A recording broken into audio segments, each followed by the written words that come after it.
Hello friends, horror तड़का channel पर आप सबका स्वागत है। आज मैं एक अमेरिकन हॉरर मूवी स्टिंग को शॉर्टली एक्सप्लेन करूंगा। इस मूवी को आप प्राइम वीडियो पर देख सकते हैं। मैं इस तरह का एक्सप्लेनेशन वीडियो रहूँगा, तो मेरे चैनल को जरूर सब्सक्राइब करें। तो चलिए वीडियो को शुरू करते हैं। तो मूवी के शुरुआत में हेलेगा नाम से एक बुजुर्ग महिला को देखते हैं, जिसको कि भूलने की बीमारी होती है। उसे अपने कमरे के एसी वेंट से कुछ डरावना आवाज़ आता है। सब उस आवाज़ को चूहे का समझ के किसी चूहे भगाने वाले फ्रैंक को कॉल करती है। कुछ देर बाद फ्रैंक आता है। पहले तो हेलेगा उसे पहचान नहीं पाती, या फिर उसे याद नहीं थी कि वो फ्रैंक को कॉल की थी। फ्रैंक जब घर में चूहे को सर्च कर रहा था, तभी उसे एसी वेंट में किसी का शरीर देखने को मिलता है, जिसका हालत बहुत ही बुरा होता है। पहले तो वो डर जाता है, फिर रूम से भागने की कोशिश करता है। तभी उसे कोई चीज़ अटैक करता है और फिर रूम के अंदर खींच लेता है। यह सब हेलेगा देखती है, लेकिन बीमारी के वजह से तुरंत ही भूल जाती है और टीवी देखने लगती है।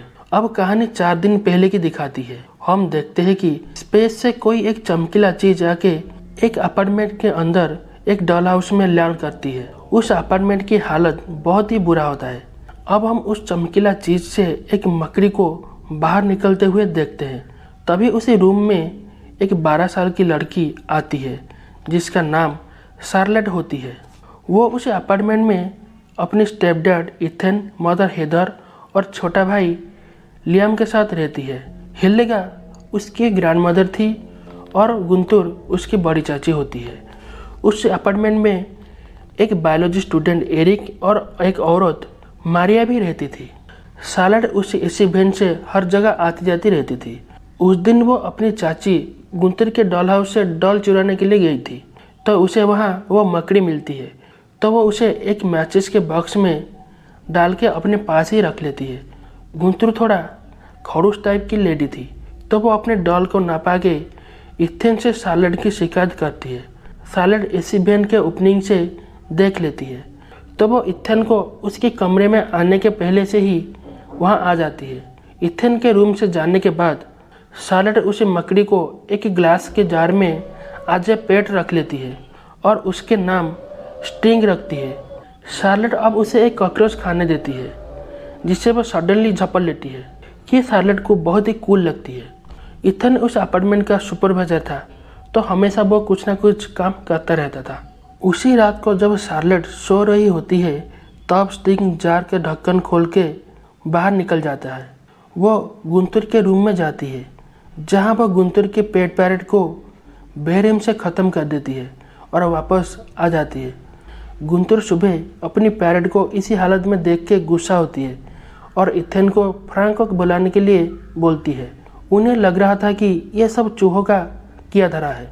फ्रैंक आता है और उसे भी ये सब चूहा का ही काम लगता है, तो वो रैट्स को भगाने के लिए काम शुरू कर देता है। पहले वो उसी रूम के एसी वेंट में खून के निशान देखता है, तो उसे लगता है कि रैट्स यहीं से गए हैं, तो उसे दूर भगाने के लिए वो एक स्पेशल स्मोक ग्रेनेड फेंक देता है।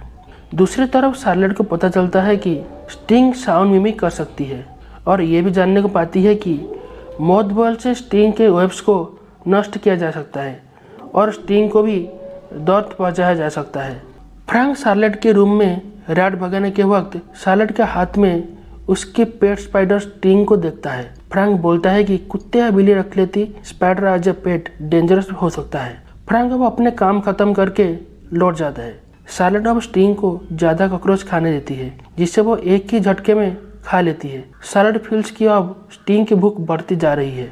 उसी रात को स्टिंग अपने जार के ढक्कन खोल के मारिया के रूम में जाके पहुंच जाती है। मारिया के पेट डग ब्रुनी उसे सेंस कर लेता है और भौंकने लगता है, तो मारिया की नींद खुल जाती है और वो ब्रोनी को रूम से बाहर छोड़ आती है। उसके बाद जब वो पानी पी रही थी, तभी उस पर स्टिंग सीलिंग से अटैक करता है, जिससे वह घबरा के वॉशरूम जाती है और देखती है कि उसके मुंह पर छाले पड़ गए हैं। तो मारिया बहुत ही डर जाती है। उसी घबराहट में उसके पैर खिसक जाती है, जिससे वह पीछे की तरफ गिर पड़ती है। इससे उसके सर पर बहुत ही गहरी चोट आती है। तभी स्टिंग मारिया के मुंह में घुस जाती है और पेट से बाहर निकल आती है, जिससे मारिया खत्म हो जाती है। शार्लेट स्टिंग को जल्दी बढ़ता हुआ देख के उसे एरिक को दिखाने ले जाती है। एरिक बताते हैं कि इतनी जल्दी मकड़ी का बड़ा होना इम्पॉसिबल है, लेकिन शार्लेट बोलती है कि स्टिंग डिफरेंट है। एरिक स्टिंग को देख के बोलता है कि ये मकड़ी वेनमस भी हो सकती है, तो कुछ टाइम के लिए उसे उसके पास छोड़ के चले जाए। एरिक उसके बारे में पता लगाएगा। इथेन और हेदर जब रूम में बात कर रहे थे तभी उनके एसी वैन से बर्नी आता है, तो इथेन उसे मारिया को वापस करने के लिए उसके अपार्टमेंट में जाती है। अपार्टमेंट अंदर से लॉक होता है। इथेन मास्टर की से डोर ओपन करता है और देखने को पाता है कि मारिया खत्म हो चुकी है, तो वो पुलिस को कॉल करके बुलाता है।